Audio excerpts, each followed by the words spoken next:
नमस्कार, मैं हूं अभिषेक मिश्रा और आप देख रहे हैं मेरे साथ खास बात। खास बात में आज आपकी मुलाकात कराएंगे उत्तर प्रदेश के कैबिनेट मंत्री और भारतीय जनता पार्टी के साथ सहयोगी दल के रूप में काम कर रही सुहेल देव भारतीय समाज पार्टी के राष्ट्रीय अध्यक्ष ओम प्रकाश राजभर जी से। ओम प्रकाश राजभर जी, आपका बहुत बहुत स्वागत है खास बात पे। ओम प्रकाश राजभर जी, आप भारतीय समाज पार्टी से हैं और आप लोग पहले काशीराम जी के साथ काम किया करते थे। अपने उस राजनीतिक सफर से लेकर आज कैबिनेट मंत्रालय तक पहुंचने के पूरे सफर के बारे में अगर बताना चाहें बड़े संक्षिप्त शब्दों में तो बताएं। कि जब माननीय कांसीराम जी ने DS4 बनाया था, दलित शोषित समाज संघर्ष समिति, तो उस समय हमने उनके साथ काम शुरू किया। तो उसके बाद 84 में पार्टी बनी, फिर हम लोग पढ़ते भी रहते थे और पार्टी का काम अपना करते रहते थे। और उस दौर में हमने कई रोल देखा।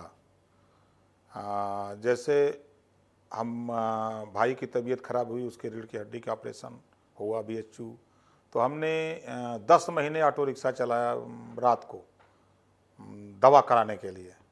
फिर उसके बाद हमने एक जीप खरीदा, अपने हाथ खुद जीप सवारी चलाते थे फूलपुर सिंदूरा के नाम से। फिर उसके बाद हम चार भाई थे, चारों भाई लपट करके, और एक बहन थी। हम लोग कमर्शियल खेती शुरू की सब्जी की, और करीब 3 साल खूब जम के खेती किए और अच्छा खासा हम लोगों ने उसमें प्रगति पाई।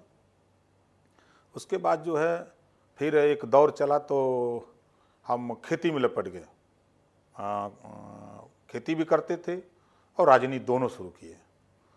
उसी बीच 1996 में हमको टिकट मिल गया। 95 में पहले मिला DS4 से? नहीं, बहुजन समाज पार्टी तब तक काफ़ी सक्रिय हो चुकी थी।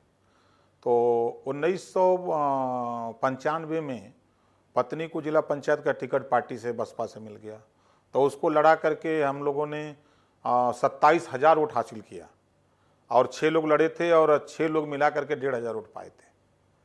और उसके बाद तो फिर 96 में हम बसपा से चुनाव लड़े। उस समय कोलसला विधानसभा था, पिंडा नाम हो गया है।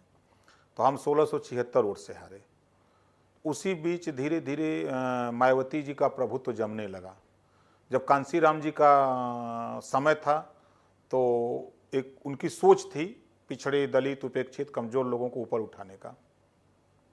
जब मायावती जी के हाथ में बागडोर आ गई तो मायावती जी ने काम दूसरा शुरू कर दिया, तो हम लोग छोड़ दिए। फिर उसके बाद मैं डॉक्टर सोनल पटेल जी के साथ 10 महीने काम किया, तो उनके भी विचार से हम संतुष्ट नहीं हुए तो छोड़ दिए। फिर 2002 में हमने पार्टी बना दिया।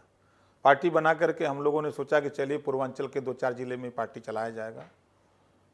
काम शुरू किया, लोग मिलते गए, स्नेह प्यार मिलता गया, कारवां बढ़ता गया। बढ़ते बढ़ते हम लोग चुनाव लड़ते रहे, हारते रहे। हमारी पार्टी अपना संघर्ष जारी रहा। दौर वो आया कि जिन गरीबों के संबंध में हम लड़ाई लड़ते हैं, गरीबी का आलम मैं वो देखा था कि जब मैं पढ़ रहा था तो किताब मांग के पढ़ा था, कपड़ा दूसरे का मांग के पढ़ा था, मड़ई में रहता था। पिताजी ECL में काम पाए, कमाए धमाए, कुछ प्रगति हुई।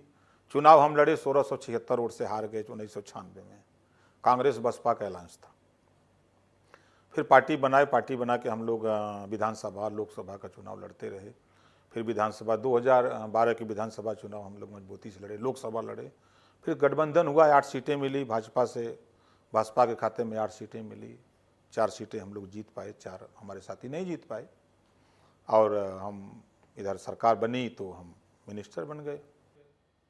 सर, मिनिस्टर बनने का, और आपने कहा कि जो काशीराम जी का एक विचार था पिछड़ा वर्ग और पिछड़ा उनके लिए कल्याण करने का, आज आपके पास वही मंत्रालय भी इत्तेफाक से आया है, पिछड़ा वर्ग कल्याण मंत्री हैं आप क्या किया इन 6 महीनों में? देखिए, 19 तारीख को हम लोगों ने शपथ लिया। 27 तारीख को मुझे विभाग की चार्ज माननीय मुख्यमंत्री जी के बदौलत मुझे पत्र मिला कि आपको विकलांगजन कल्याण विभाग और पिछड़ा वर्ग कल्याण विभाग, 2 विभाग आपको देखना है। दूसरे दिन मैंने प्रमुख सचिव और डायरेक्टर दोनों विभागों के लोगों को बुलाया, वार्ता किया कि क्या क्या इसमें योजनाएं हैं, क्या कैसे, सारी जानकारी हासिल किया। उसके बाद जो है हमने देखा कि देश के प्रधानमंत्री उन्होंने विकलांगजन कल्याण विभाग का नाम बदल करके दिव्यांगजन सशक्तिकरण रख दिया है। तो हमने पहला प्रस्ताव बनवाया कि पहले तो ये काम हो जाए, क्योंकि विकलांग कहने में भी लोग अपने को शर्म महसूस करते थे, तो क्यों ना हम लोग कर दें। तो प्रस्ताव तुरंत बनाया और उसको पहला काम हमने अपने मंत्रिमंडल में इसको किया।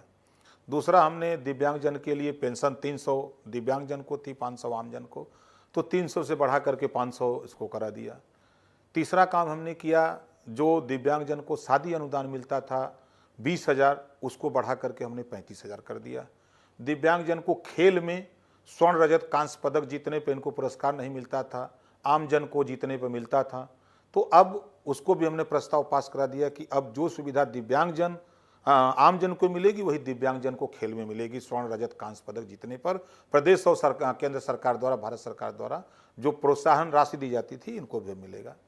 रेलवे में इनको एसी में रिजर्वेशन नहीं मिलता था। एक दिन मैं रेल मंत्री जी के यहाँ जाके मिला और मिलने के बाद मैंने पूरी बात बताया, तो उन्होंने कहा कि आप क्या चाहते हैं। हमने कहा कि इनको भी रिजर्वेशन ये चाहते हैं उसमें जाना, तो हाँ उनको कोटा मिले। उन्होंने कहा कि निश्चित मिलेगा। 3 AC में लोअर बर्थ देने की बात फाइनल हो गई। उसके बाद इनका सेल चिकित्सा का 8,000 रुपये था, उसको बढ़ा करके हमने 10,000 रुपया इनका कर दिया। उत्तर प्रदेश की परिवहन निगम बस में, ये प्रदेश में ही इनको निःशुल्क सेवा थी। हमने इनको पूरे देश में, उत्तर प्रदेश की परिवहन निगम बस से ये पूरे देश में कहीं आ जा सकते हैं, ये हमने दिव्यांगजन के लिए किया।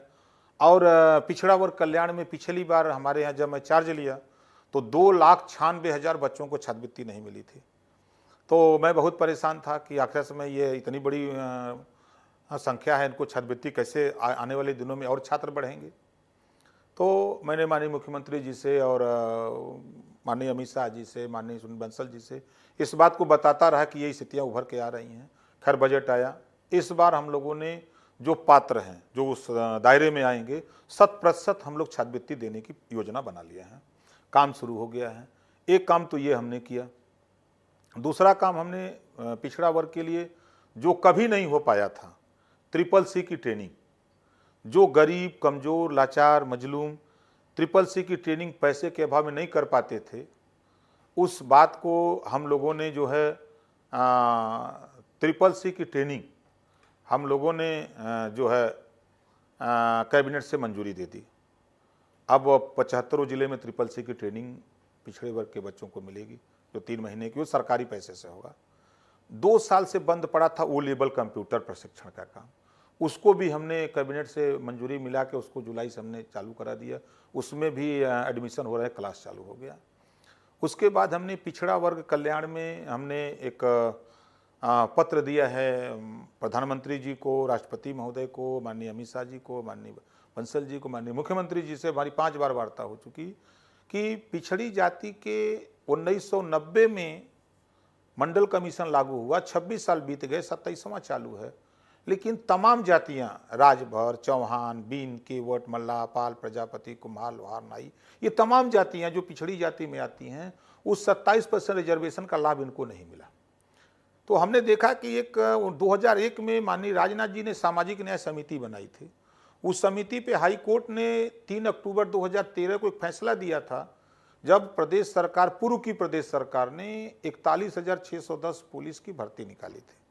उसमें हाई कोर्ट ने फैसला दिया कि जिन जातियों के शेड्यूल ट्राइब्स और बैकवर्ड में जिन जातियों के लोग अभी तक हिस्सा नहीं पाए हैं, अब उनकी भर्ती पुलिस में की जाए, जो ये भर्ती हो रही है। तो रोक लगा दिया 7 जातियों पर, यादव, यदुवंशी, ग्वाल, ढढ़ोर, जाटव, जुसिया, चमार। इनको आरक्षण तब तक न दिया जाए जब तक शेष जातियां न पा जाए। सरकार सुप्रीम कोर्ट गई, 14 जनवरी 2014 को स्टे ले आई। स्टे ला करके अपना भर्ती शुरू करा दिया, और भर्ती शुरू कराने के बाद मनमानी तरीके से हुई, और जिसको लेकर के हम लोगों ने काफ़ी आंदोलन किया, लेकिन बात नहीं बनी। इधर हम 27% रिजर्वेशन में विभाजन, पिछड़ा जिन लोगों ने अपनी आबादी से ज़्यादा हिस्सा ले लिया, अति पिछड़ा जिन लोगों ने हिस्सा कम पाया है, अभी उनका हिस्सा शेष है, अति पिछड़ा, और जिन लोगों ने हिस्सा एकदम नहीं पाया है, सर्वाधिक पिछड़ा। 3 कैटेगरी बनाने के लिए हमने देश के प्रधानमंत्री जी को, और देश के राष्ट्रपति महोदय को और मुख्यमंत्री जी से बार बार हम इसको लिए हुए हैं। 27% रिजर्वेशन का कोटा अभी तक 26 साल में पूरा नहीं हुआ, इसके लिए भी पत्राचार कर रहा हूँ। और लोकसभा और विधानसभा में जिस तरह अनुसूचित जनजाति और पिछड़ी जाति को पंचायत चुनाव तक इनको रिजर्वेशन मिलता है, लेकिन वहीं जब लोकसभा की बात आती है तो फिर पिछड़ी जाति को छोड़ दिया जाता है। तो हमारी कोशिश है, हम पत्राचार अपना शुरू किए हुए हैं, सरकार में अपना लिखा पढ़ी हो रही है दिल्ली और लखनऊ कि ये 27% रिजर्वेशन पिछड़ी जाति के लोगों को भी लोकसभा विधानसभा में मिले। ये काम हम कर रहे हैं। अभी हम लोग डिस्कस कर रहे थे, अभी डायरेक्टर को बुलाए थे और मुख्यालय के जो लोग हैं यहाँ उन लोगों को भी बुलाया था, बैठक किया था कि पिछड़े समाज के बेहतरी के लिए हम लोग और कौन कौन सी चीज़ कर सकते हैं। तो काफ़ी चीज़ें उस पर डिस्कस हो रही हैं, जैसे ISPCS कोचिंग सेंटर। अब हम लोग कुछ चिन्हित करने जा रहे हैं कि कुछ ज़िले जो ऐसे हैं, जैसे लखनऊ सेंटर है, इसके आसपास के जो ज़िले हैं तो उन जिलों को न यहाँ एक अच्छी जो संस्था हो उसको चयन किया जाए, बच्चे वहाँ एडमिशन ले, वो पढ़ें। ऐसा ना हो कि सरकार पैसा दे रही है तो उस पैसे का दुरुपयोग हो। इस तरह हम लोगों ने 11 सेंटर बनाने के लिए प्रस्ताव बना करके आज संभवतः आज शासन को चला गया है अपने विभाग से। बिल्कुल, ये तो रही आपकी बात आपके मंत्रालय की, आपके विभाग की। इसके बाद अभी वक्त हो गया ब्रेक का। ब्रेक के बाद फौरन लौटेंगे और ब्रेक के बाद लौटने के बाद मंत्री जी से ये जरूर जानेंगे कि उनकी जो सहयोगी दल की सरकार चल रही है वो उसको कितने नंबर 6 महीने में देते हैं। फिलहाल वक्त हो गया एक ब्रेक का।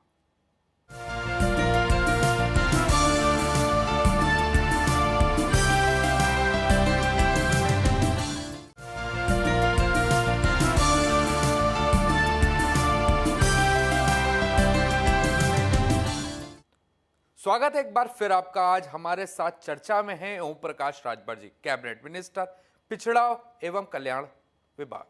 सर, आपने अभी अपने विभाग के बारे में बताया। आपने ये बताया दिव्यांगजनों के लिए आपकी सरकार ने क्या काम किया। आपने ये बताया कि अब आप किस तरीके से आपका विभाग पिछड़ा वर्ग के लिए काम कर रहा है। सर, उत्तर प्रदेश में और भी विभाग हैं, वो इतनी तेजी से क्यों नहीं गति पकड़ पा रहे हैं? देखिए, मुझे जो जिम्मेदारी मिली, मैं अपनी जिम्मेदारी को निर्वहन में लगा हूँ और अनवरत मैं काम पर विश्वास करता हूँ। मैं यहाँ तक आने में भी मुझे 38 साल लगे, धरती पर रेंगते रेंगते, कभी कांसीराम जी के साथ तो कभी सोनेलाल जी के साथ, और 14 साल भगवान राम की तरह मैं 14 साल गांव भटकते भटकते, तो संजोग ऐसा बैठा कि 14 साल से बीजेपी भी यूपी में सत्ता से दूर रही, हम भी 14 साल सत्ता पाने के लिए परेशान थे।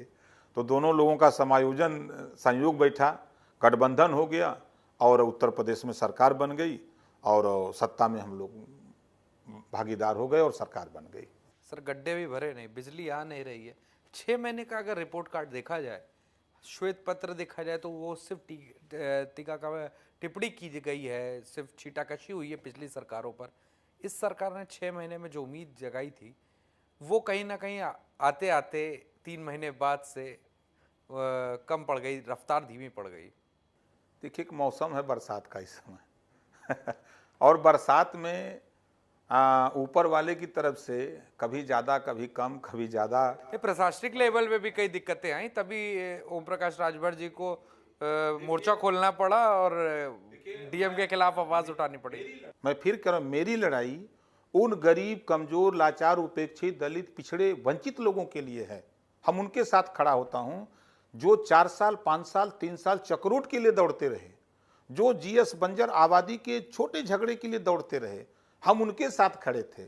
हमारी लड़ाई सरकार से नहीं थी, हमारी लड़ाई उन अधिकारियों से थी जो सपा राज में, या यूं कह लीजिए पिछली सरकार में, कुछ ऐसे अधिकारी आज भी हैं, मैं कह रहा हूं आज भी हैं कुछ ऐसे अधिकारी जिनको पिछली सरकार में लूट की छूट मिली थी। आज भी वो उस छूट को चक्कर में हैं और वो चक्कर चल नहीं रहा, इस नाते वो छटपटा रहे हैं। सर, आपने जिस तरीके से बताया कि वो अधिकारी हैं, अभी भी आप कैबिनेट मंत्री बने, आप अपने इलाके या अपने विधायक जहाँ पे आप हैं उस क्षेत्र के लिए आपने आवाज़ उठाई और वहाँ के डीएम को हटाने के लिए आप पंचम तल तक पहुँच गए। आखिर क्या वजह थी कि एक डीएम से इतनी आपकी हो गई कि आपकी बात नहीं सुन रहा था? आपने क्या उससे बात करने की कोशिश की? देखिए, मैं 34 पत्र लिखा था पहले डीएम को, और हमारे यहाँ सब रिकॉर्ड होता है। हम अगर किसी को भी पत्र लिखते हैं तो हम चढ़वाते हैं अपने रजिस्टर पे। उसके बाद मैंने 34 पत्र पर मैं फ़ोन करता रहा कि चाहे छोटे छोटे झगड़े, हम कोई ठिका पट्टा या जीएस बंजर का कब्जा करने का नहीं, कोई हमको टेंडर की ज़रूरत नहीं, किसी माफिया को बचाने के हम फ़ोन नहीं करते हैं, हम सीधे उनकी लड़ाई के लिए। तो मैंने जब हर फ़ोन किया, अब वो एक बार दिया तो वो आदमी हमारे यहाँ 3 बार आ चुका, मंत्री जी कोई कार्रवाई नहीं हुई। कुल मिला के 114 हमने पत्र लिखा और फ़ोन किया। एक भी पत्र लेकर के कोई होमगार्ड भी अगर गया होता गांव में तब मुझे खुशी होती कि चलिए कुछ काम हो रहा है, नहीं कोई गया। तो मैं एक दिन स्वतः चला गया गाजीपुर। 11 बजे रात को मैं डीएम को फ़ोन किया कि मैं आपके यहाँ चाय पीने आ रहा हूँ। तो उन्होंने कहा कि नहीं मैं आ जाता हूँ, कि नहीं मैं आपके यहाँ चाय पीऊँगा भाई, आज मेरी आदत है कि मैं अपने यहाँ नहीं बुलाऊँगा, आपके यहाँ चाय पीऊँगा। मैं गाड़ी निकाला और चला गया, पानी नहीं पिए, चाय वो पिए, हलचल हुआ तो उन्होंने पूछा बताइए। हमको बताना कुछ नहीं है, बस इतना जानकारी करना है। 114 पत्र हमने दिया है आपको, ये डेट वाइज मैं दिया हूँ और आपको फ़ोन भी किया हूँ, कहाँ किया। हमको इसमें एक भी पत्र पे कार्रवाई नहीं हुई अभी तक, और धीरे धीरे हमको पत्र लिखते और 2 महीने 2.25 महीने हो रहे हैं। अब आप क्या इस पर कहेंगे? क्या मैं दिखवा रहा हूँ, हमके आप बार तो आप यही कह रहे हो, दिखवा रहा हूँ। अभी मैं 6 पत्र हमारा आ रहा है आपके यहाँ, डाक पे चढ़ गई है, ये डेट में चढ़ाया हूँ और ये पहुँच चुका होगा या पहुँच रहा होगा आपके यहाँ। इसके बाद तो फिर आप तैयार रहिएगा, हम आप आमने सामने होंगे। तो उन्होंने कहा कि नहीं नहीं हम उसको दिखवाते हैं। फिर मैं वहाँ से चला आया। आने के बाद फिर मैंने फ़ोन किया, एक मामला रुझ गया चकरोट का, वहाँ गोली चलने की नौबत आ गई। तो अब दोनों पक्ष वोट दिया था गठबंधन को, तो दोनों पक्ष हमारे यहाँ आ गया। तो हमने कहा कि आप दोनों लोग विवाद न करो, हम इसको जो है पैमाइश करा देते हैं। हमने डीएम को फ़ोन किया कि वहाँ अभी इसी वक्त फोर्स भेज करके आप उसकी पैमाइश करा दो, अभी टाइम है, नहीं गोली चल जाएगी तो फिर आप लोग जाओगे पोस्टमार्टम कराने के लिए तो दिक्कत होगी, बदनामी होगी सरकार की। तो उन्होंने कहा ठीक है दिखवाते हैं। फिर स्थिति ये हो गई कि ना एसडीएम गया, ना एसओ गया, ना कोई गया। मतलब एक कैबिनेट मंत्री की बात डीएम लगातार नकार रहा है। उसके बाद तब मुझे आप लोगों की शरण में आना पड़ा, और मैंने कहा कि मैं तो भाई उनके साथ खड़ा हो जाऊंगा, जो गरीब कमजोर लाचार जिन लोगों ने मुझे यहाँ तक भेजा है, मैं उनके साथ रहूंगा और मैं उनके साथ खड़ा रहूंगा। जरूरत पड़ेगी तो मैं हर कदम उठाने को तैयार हूँ। सर, तो फिर जब आपकी मुख्यमंत्री से मुलाकात हुई तो क्या मुख्यमंत्री से आपने कहा, और मुख्यमंत्री ने आपकी 17 मांगे लगभग मान ली थी 19 मांगों में से? 17 मांगे मान ली। आश्चर्य मुझे हुआ कि जो काम 2.5 महीने में नहीं हुआ वो काम 1 दिन में हो गया। जब मुख्यमंत्री का टेलीफोन मेरे यहाँ आया कि ओम प्रकाश जी आओ 1 बजे बात करेंगे आपसे, आप कहीं मत जाओ, हमारे से मिल लो। हमने कहा कि बिल्कुल मिलेंगे भाई, अब आप मुखिया हो तो मैं आपसे कई बार कह भी चुका था, आपने मेरी बात को नहीं तरजीह दिया था, तो फिर आ रहा हूँ। तो मैं जब सीएम से मिल रहा था तो सुबह 6 बजे से जो एसडीएम को फुर्सत नहीं थी, और जिलों से भी एसडीएम बुला लिए गए, तहसीलदार बुला लिए गए, कानूनगो बुला लिए गए, फोर्स बुला ली गई, और हमारे जो 114 पत्र थे सारे के सारे पत्रों पे कार्रवाई हो गई। इतना नकारापन क्यों है अधिकारियों में? क्यों नहीं सरकार काम कर रही है? सारे काम हो गए, वही काम अगर हुआ होता तो ये नौबत नहीं आती। और आज स्थिति है कि कहीं भी पूरे प्रदेश में कहीं भी चिट्ठी जा रही है, पत्र जा रहा है, तो ओम प्रकाश राजभर के पत्र पर त्वरित कार्रवाई हो रही है। तो मतलब आप ये कहीं ना कहीं सर ये तो मानते हैं ना कि देखिए आप प्रभावशाली हैं, आप कैबिनेट मंत्री हैं, आपको इतनी लंबी लड़ाई लड़नी पड़ी। आप ये सोचिए, जिस जनता ने आप लोगों पर भरोसा जताया, आप तो गठबंधन में हैं, लेकिन जो भरोसा था वो पूरी सरकार पर है, और आज वही लोग दर दर भटक रहे हैं। आज भी जो सुनवाई के नाम पर जन सुनवाई केंद्र आप लोग चला रहे हो वो अलग विषय है, लेकिन जनता को जो गुड गवर्नेंस मिलनी चाहिए वो नहीं मिल पा रही है। आपको लैपटॉप देने के लिए थोड़ी ना भेजा था जनता ने, लैपटॉप तो अखिलेश भी बांट रहे थे। तो आप कहीं ना कहीं मान रहे हो कि अभी भी मठाधीशी जो अधिकारियों की है वो खत्म नहीं हो रही है। देखिए, इस प्रदेश में या देश में, हम प्रदेश की बात करें तो बेहतर होगा, इस प्रदेश में 50 से 60% जनता ऐसी है जिसका न नेता से काम है, न अधिकारी से काम है, किसी से उसका काम नहीं है। उसके दिमाग में सिर्फ मोदी बैठा है। उससे पूछे कि किसको वोट दे रहे हो, हम मोदी जी को वोट दे रहे हैं। कौन चुनाव लड़ रहा है, मोदी जी लड़ रहे हैं। ये 50-60% ऐसे लोग, दुखी वो लोग हैं, परेशान वो लोग हैं, ठेकेदार परेशान है, माफिया परेशान है, गुंडा परेशान है, जिनको ठेका पट्टा नहीं मिल रहा है वो परेशान नहीं, जनता भी परेशान है आपके अधिकारियों से, आप लोग काम ही नहीं ले पा रहे हैं। जनता वो परेशान है। हम तो बैठे, हम भी जाते हैं कभी कभी जन सुनवाई में बैठते हैं, हम भी देखे हैं। जनता वो परेशान है, ना समझ की तरह काम करते हैं। मामला न्यायालय में चल रहा है, उसमें सरकार क्या करेगी? ऐसे एप्लीकेशन लेकर के आपको बता रहा हूं 40 से 50% लोग। सर अब आपको मैं बता दूं, हम बहुत छोटे उदाहरण आपको दे सकते हैं। नगर निगम, जो कि सबसे छोटी आप जिला किसी भी जगह की सबसे छोटी इकाई होती है, नगर निगम में जो बर्थ सर्टिफिकेट बनाते हैं, मृत्यु सर्टिफिकेट बनाते हैं, अभी तक, क्योंकि 1 तारीख से आप लोग ई ऑफिस की प्रणाली लाने जा रहे हैं, डिजिटलाइज कर रहे हैं, लेकिन अभी तक लोगों को टहलाया जा रहा है। आपने खुद उसके उदाहरण आप है, क्योंकि आपकी बात डीएम ने नहीं मानी, तो आप इसको एक्सेप्ट करने में क्यों कतरा रहे हैं कि अधिकारी कहीं ना कहीं मटाधीशी कर रहे हैं? कि कुछ ऐसे जीव हैं, सतयुग में भी रहे हैं, द्वापर त्रेता कलयुग में भी हैं। तो मंत्री जी, ऐसे जीवों का क्या इलाज निकाला जाए? देखा, चंदौली के आरटीओ के साथ कार्रवाई हुई, जानकारी, उसके बाद सीडीओ के खिलाफ कार्रवाई हुई, गोरखपुर कार्रवाई हुई, गाजियाबाद कार्रवाई हुई, अभी मोदी नगर कार्रवाई हुई। तो जो जानकारी में संज्ञान में बातें आ रही हैं उस पर कार्रवाई हो रही है, ऐसा नहीं कार्रवाई नहीं हो रही है, बशर्ते अब वो सही बात यहाँ तक पहुंचे। तो हम तो अपने को कहता हूं, दुनिया की बात नहीं करता हूं, मैं सरकार में हूं, सरकार अपनी है। मेरे यहाँ जितने भी कोई भी किसी क्षेत्र से आता है, अगर मेरे यहाँ आ गया तो मैं उस काम में 1 बार 2 बार 3 बार, जब तक उसको न्याय नहीं मिल जाता है तब तक मेरी कोशिश होती है कि उसको हम प्रयास करें। और स्वाभाविक है, देखिए, कुछ अधिकारी, कुछ ऐसे जीव हैं जो आदती हैं, काम नहीं करना चाहते हैं, फाइलें पड़ी हैं, उनसे सोच रहे हैं कि कैसों 10 बजे आए तो 4 बज जाए, 5 बज जाए, हम यहाँ से निकल चलें। कुछ ऐसे भी लोग हैं। बिल्कुल बिल्कुल।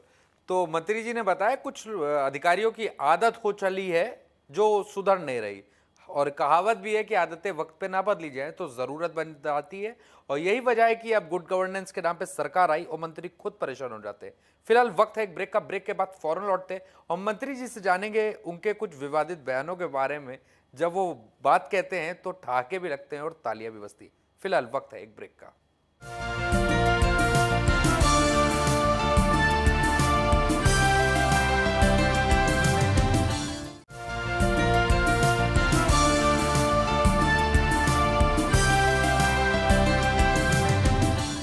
स्वागत है एक बार फिर आपका। हमारे साथ है ओम प्रकाश राजभर जी। ओम प्रकाश जी, जिस तरीके से अभी आपने बताया कि अधिकारियों की बात, तमाम बात, लेकिन आपका कुछ बयान आप दे जाते हैं। अभी डीएम वाले मामले में आपने दिया कि भाई आंदोलन करने जा रहे हैं, अगर सरकार ने नहीं सुनी तो आप एक तरफ मोर्चा खोल देते हैं, दूसरी तरफ आप कहते हैं कि पिछड़ा वर्ग और तमाम उपेक्षित वर्ग है, लेकिन उसी के साथ आप ये भी बयान देते हैं कि हम लोग बीजेपी पार्टी को इतना चंदा नहीं मिलता जितना हम शराब पी जाते हैं। एक साथी ने, बीजेपी के एक नेता ने मुझे कहा कि आप इतना आंदोलन करते हैं, पैसा कहाँ से आता है? उन्होंने इंगित किया कि सरकार में है, सरकार का पैसे का दुरुपयोग। उनका कहने का तात्पर्य जो निकला, हमने कहा कि सुनो भाई, देखो ये चीज़ नहीं है। जो गरीब, कमजोर, लाचार, मजलूम लोग हैं, उपेक्षित लोग हैं, आप उनके विषय में देखो। और मैं कह रहा हूं कि जितना रुपया भाजपा, सपा, बसपा, कांग्रेस के लोग 1 महीने में खर्चा करते हैं, उतना रुपया हमारे समाज के लोग 1 दिन में दारू पी जाते हैं। और दारू पीने की वजह से शिक्षा से वंचित हैं, बेरोजगारी है उनमें है, उनमें गरीबी उनमें है। और आंकड़ा उठा के देखो आप, तो एक भी शराब की दुकान किसी अमीर की बस्ती में नहीं खुली है, सब गरीबों की बस्ती में खुली है। और मैं कह रहा हूं कि ये रुपया जो बर्बाद हो रहा है, हम शराब को बंद करना चाहते हैं। हम पूर्वांचल राज्य अलग कराने के लिए हमारी पार्टी लड़ रही है। हम पूर्वांचल राज्य अलग कराएंगे, जिस दिन सरकार बनेगी उस दिन शराब को बंद कराएंगे और इस पैसे से उनके विकास के लिए, शिक्षा के लिए, बेहतरी के लिए हम काम करेंगे। प्रधानमंत्री देश के नरेंद्र मोदी हैं, वो इससे पहले चीफ मिनिस्टर गुजरात थे, तो उनके राज्य में शुरू से ड्राई स्टेट रहा है, वहाँ शराब नहीं बटी।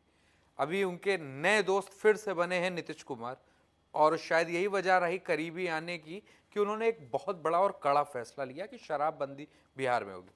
लेकिन उत्तर प्रदेश के आबकारी मंत्री कहते हैं कि शराब बंद नहीं होगी क्योंकि रेवेन्यू जनरेट करना है, और आप कहते हैं कि शराब बंदी होगी। तो ये मतभेद वाला गठबंधन कैसे चलेगा? मैं फिर कह रहा हूं, मेरी पार्टी 14 साल से चिल्ला चिल्ला के कह रही है कि गरीब, कमजोर, लाचार, उपेक्षित इन लोगों की दुर्दशा का कारण शराब है। ये बेचारे 200 कमाते हैं, परिवार की अपेक्षा है 400 रुपए की, तो वो सोचता है कि घर जाएंगे तो डांट सुनेंगे, तो वो 50 रुपए का पी के जाता है। घर वाले देखते हैं कि पी के यार बोलो मत, तो वो 150 थमा देता है और खा के चुप मार के सूझ जाता है। घर वाले बोलते नहीं हैं।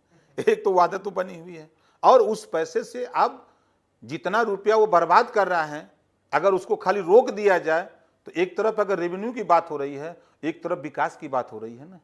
अच्छा, आपकी रुचि क्या है? अब जरा इस मुद्दे पे आते हैं, क्योंकि आप लगातार मेहनत करते हैं, 38 साल से वनवास काट रहे थे, तो आपने अपने लिए क्या समय निकालते तो क्या करते हैं?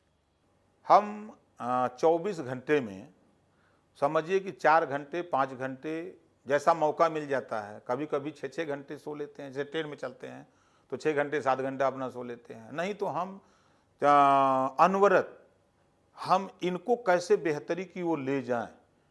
आज जैसे 60% लोग अशिक्षित हैं, जो सर्वे ऑफ इंडिया की रिपोर्ट है।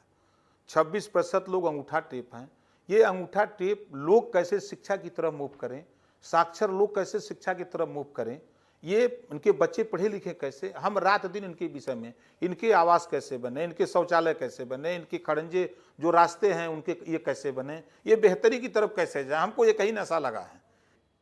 तो ये थे हमारे साथ ओम प्रकाश राजभर जी, एक बेबाक मंत्री जिन्होंने सत्ता आने के बाद, कैबिनेट मंत्री बनने के बाद भी अपनी आवाज़ और अपने बिरादरी कह लीजिए या अपने संसदीय क्षेत्र के लोगों की आवाज़ बनकर मुख्यमंत्री के सामने एक आंदोलन खोल दिया और उसके अधिकारी के खिलाफ कार्रवाई की मांग की, जो काम नहीं कर रहा था।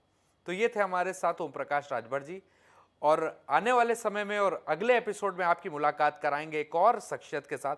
फिलहाल हमें और हमारी टीम को दीजिए इजाजत, और खबरों के लिए देखते रहिए लाइव टुडे।